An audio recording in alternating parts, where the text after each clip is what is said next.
Hello Hungary, hello Budapest, hello fellow Europeans and American friends. Thank you so much for having me. Allow me to skip formalities for a moment and dive right into a subject that is not so cheerful, but very, very necessary to discuss. Let me walk you through the past 7 days in Europe. This week in Stockholm, 3 elderly women in their 70s were stabbed in broad daylight on the streets. In London, 4 people were stabbed in a time span of just 42 hours. In Paris, hundreds of African migrants took to the street to riot. And in Brigalow, also in France, yet another church was burned down to the ground. And that, ladies and gentlemen, is just a few incidents in just a couple of days on our beautiful continent. But we all know that these incidents aren't incidents anymore. If there's one thing that's for sure, is that we know, and our governments also know, that there is a link between mass migration and crime. In the Dutch city of Dordrecht, something interesting happened the other day. They announced, and this is a small city in the Netherlands, in my home country, that a new asylum center will be put in that little town. And what did the municipality do?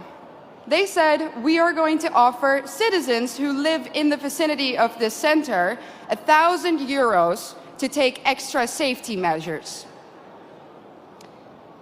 Our new reality in Europe consists of frequent rapes, stabbings, killings, murders, shootings, even beheadings. But let me be clear about one thing. This did not used to happen before. This is a newly imported problem.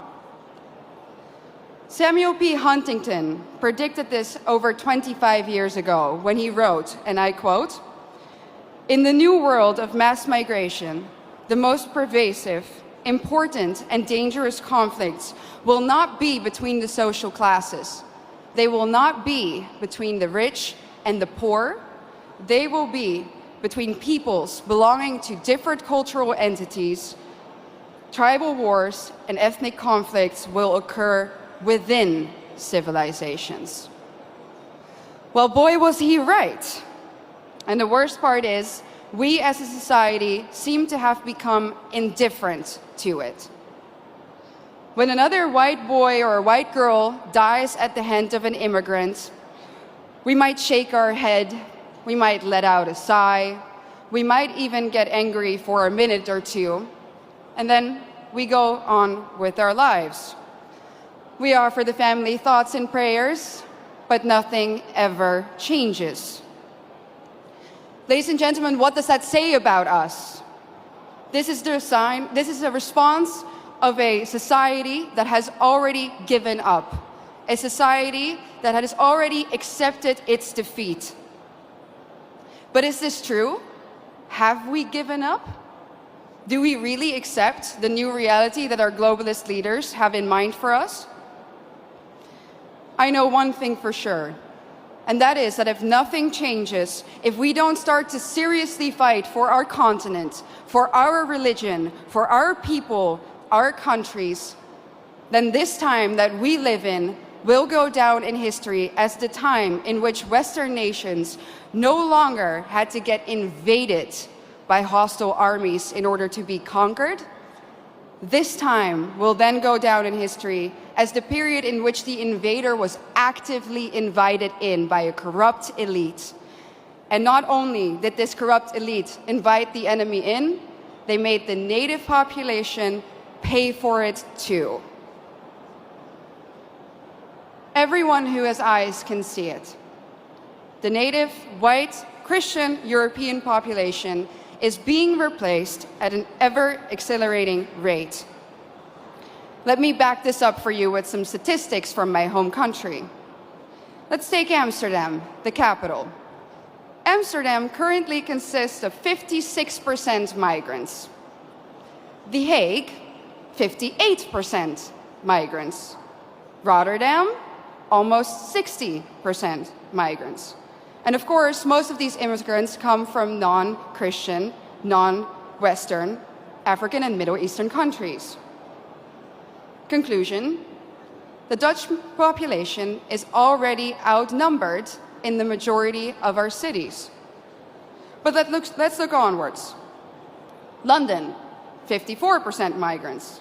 Again, conclusion, native population outnumbered.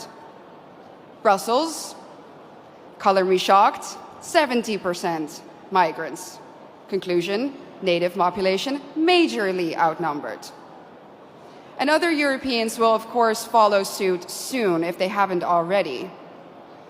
So I'm going to draw the forbidden conclusion here.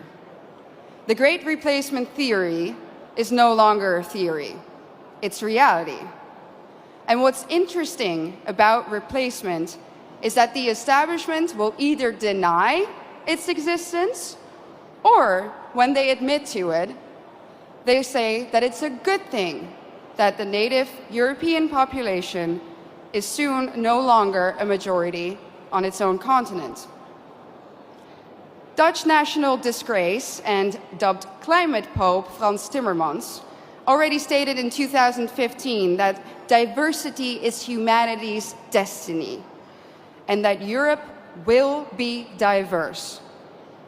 And of course, by now, I think we all know what they mean with the word diversity. It means less white people, less of you.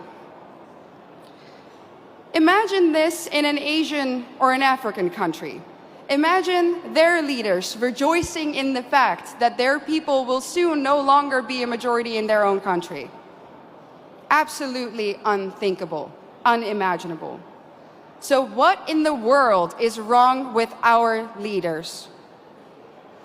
The underlying sentiment of what they say is always the same.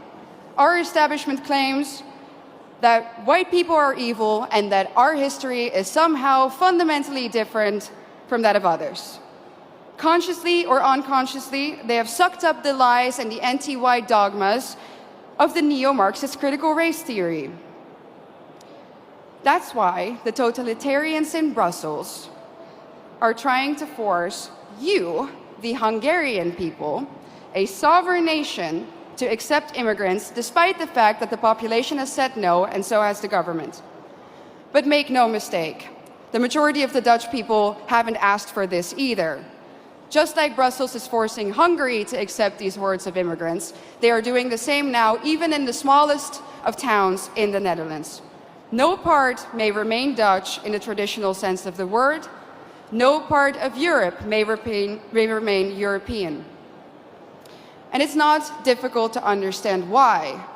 If the old Europe still exists in certain places, then people will be able to compare the new Europe to the old, and newsflash, they will prefer the old. That's why the Eurocrats hate Hungary so much. And their message is clear.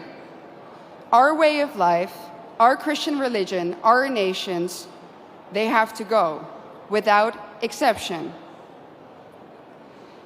Their vision of the future is the neoliberal, unrecognizable Europe, where every city becomes kind of like Brussels. Ugly, dirty, unsafe, zero social cohesion, where the buildings are constantly under construction and they never ever seem to finish, and even when they do, the end result is uglier somehow than what they started with. And what are we left with? A permanent state of isolation, confusion, and disorientation. Ladies and gentlemen, welcome to the New World Order.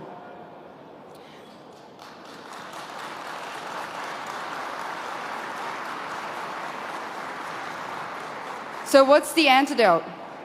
A strong Christian Europe of sovereign nation states.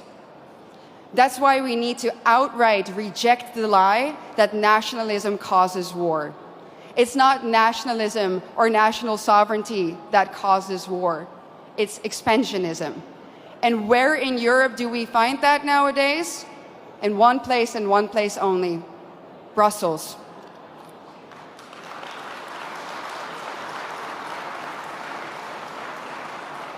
Isn't it funny how the same people who erode our national sovereignty and love to